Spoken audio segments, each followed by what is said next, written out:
Very much, Presiding Officer. Without a successful economy, we really are going to struggle to deal with the many challenges that the country actually faces. Of course, Scotland currently has limited powers, but without the powers of a normal independent nation, there will always be limitations placed upon this government. However, with the powers that we do have, the Scottish Government, the SNP Scottish Government, actually has delivered a great deal. Since 2007, GDP and productivity growth in Scotland has outpaced the rest of the UK.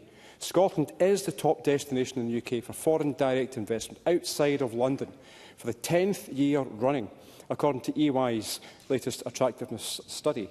In 2025, Edinburgh, this city, outperformed London for the first time, and thanks to the sustained focus by the SNP through policies like TechScaler, Scotland is by far the fastest growing start-up economy in the UK and one of the fastest growing in Europe.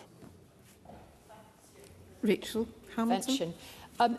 Scotland actually ranks 8th out of the UK in FDI. Can the member clarify if he means that the number of projects being invested in is the highest, not the economic delivery financially? Stuart McMillan. Well, I think certainly I'm not going to stand here and do the research for Rachel Hamilton. I'm sure Rachel Hamilton can actually go and do the research herself. But, Presiding Officer, every MSP should actually welcome this information, these facts. Presiding Officer, the SNP have never, ever lacked ambition for this country, and that's why we actually want independence, to fully harness the opportunity and also the potential. But once again, within the limitations of devolution, establishing and maintaining the small business bonus scheme has actually been vital.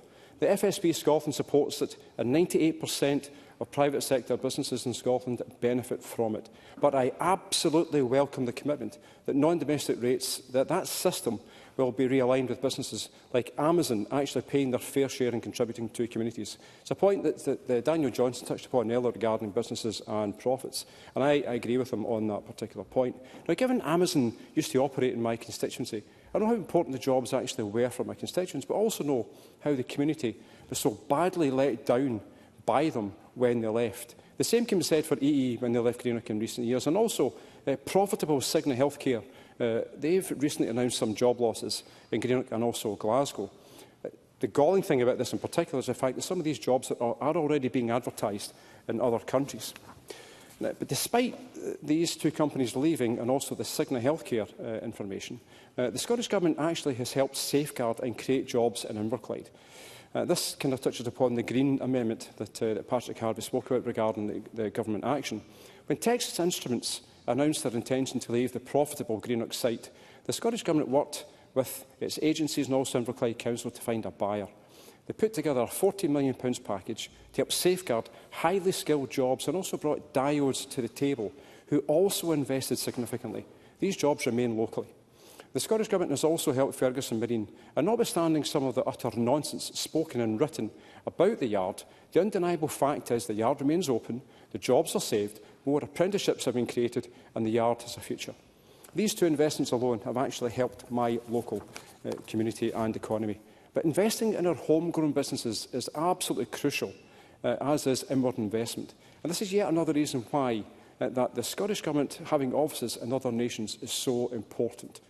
So when considering investment, the easy option is to focus on cities. And like Liam MacArthur, I've already taken an intervention, and like Liam MacArthur, who quite rightly touched upon the point regarding island and rural communities, which I absolutely agree with him on, I think there's also aspects regarding places like mine, the post-industrial towns with some villages that also, there may well be that expectation that we should also be commuters to Glasgow. I don't think we should all be commuters to a city.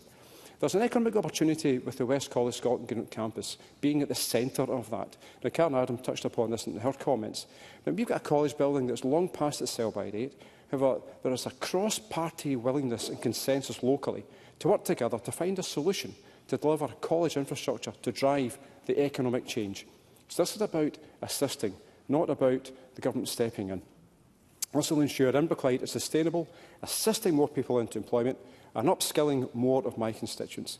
A creative solution has actually been discussed, and these options will now be going to the SFC. And I feel I support the college and the ambition, and also will continue my engagement with the Scottish Government on this.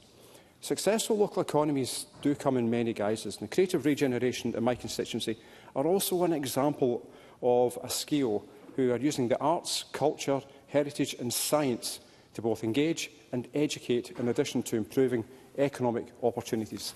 The biggest project by far is the purchase of the Glebe, part of a former sugar refinery, to turn it into a multi-use creative space which will also be a great economic driver. Now, this type of community regeneration is ambitious but also deliverable.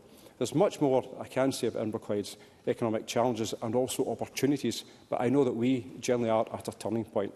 So from 1980s Tory decimation of the shipbuilding industry, and people were forced to leave to go on their bike and go and find somewhere else to get a job, there is now a real economic opportunity of regeneration in Inverclyde with the college at its heart. Thank you.